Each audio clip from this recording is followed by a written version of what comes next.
और एक बार फिर से हम आपको बता देते हैं कि उत्तरकाशी में सिलक्यारा सुरंग में राहत और बचाव का काम जारी है। सुरंग के पास हलचल बढ़ गई है। एक एम्बुलेंस को सुरंग के अंदर ले जाया गया है। ताज़ा जानकारी के लिए बात करते हैं अपने संवाददाता ओपी यादव से, जो लगातार वहां पर मौजूद हैं।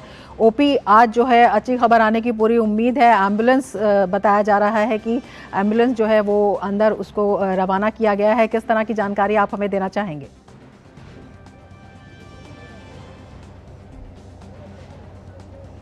उत्तराखंड के उत्तरकाशी जिले के गंगोत्री यमुनोत्री राष्ट्रीय राजमार्ग 134 से सटे सिलक्यारा टनल में बीते 4.5 साल से निर्माणाधीन टनल में काम जारी था, लेकिन 12 नवंबर को मलबा ढहने से 41 मजदूर इसमें फंस गए और उसके बाद आपदा और राहत प्रबंधन कार्य लगातार जारी रहा।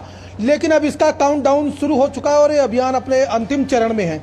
मैं अपने सहयोगी को कहूँगा कि जरा ये व्यू दिखाए। मेरे सामने आप जो देख रहे हैं, टनल के सामने एम्बुलेंस वैन यहाँ खड़ी हुई है। मजदूरों को बाहर निकालने के लिए तैयारियां की जा चुकी है। अभी तक 55.3 मीटर तक पाइप अंदर पहुंच चुका है।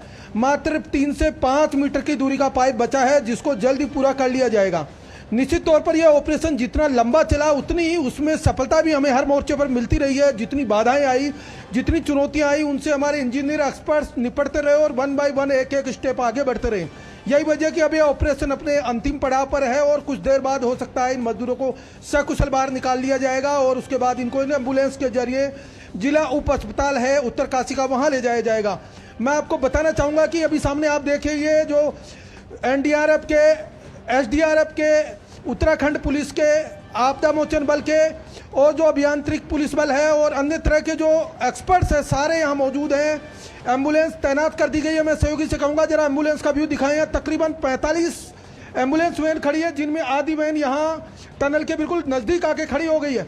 यहाँ गहमागहमी काफ़ी बढ़ गई है और हलचल जितनी तेज हो रही उतनी उम्मीद की जा रही है कि जल्दी से जल्दी ये ऑपरेशन पूरा होगा। 17 दिन से जो जिंदगियां इसमें फंसी हुई थी, उनको बाहर निकालने की जितनी खुशी अंदर है, उतनी ही बाहर जो लोग मौजूद हैं उनके अंदर भी है। क्योंकि यह ऑपरेशन जितना लंबा चला, जितनी इसमें संघर्ष आए, जितनी चुनौतियां आई, उनसे निपटने के लिए केंद्र और राज्य सरकार की एजेंसियां लगातार लगी रही।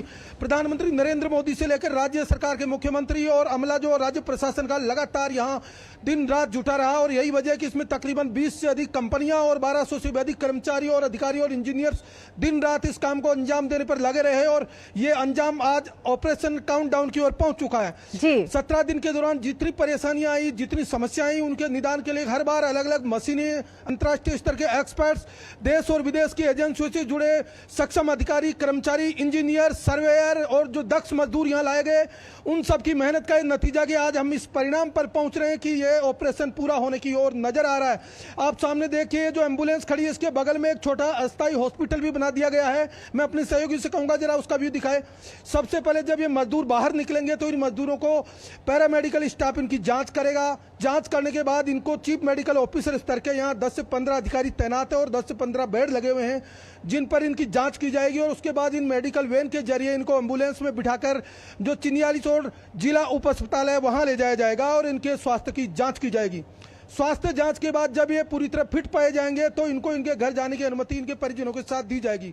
इसमें सबसे बड़ी बात यह रही कि जब बीते 17 दिन से यह अभियान चल रहा था, पहले जो नवयुगा कंपनी है, ट्रांसलेस कंपनी है और जो अन्य नवयुगा कंपनी के साथ जो सहयोगी कंपनियां हैं, गाजा कंपनी, सभी कंपनियों ने अपने अपने कर्मचारियों को यहाँ इस अभियान में लगाया।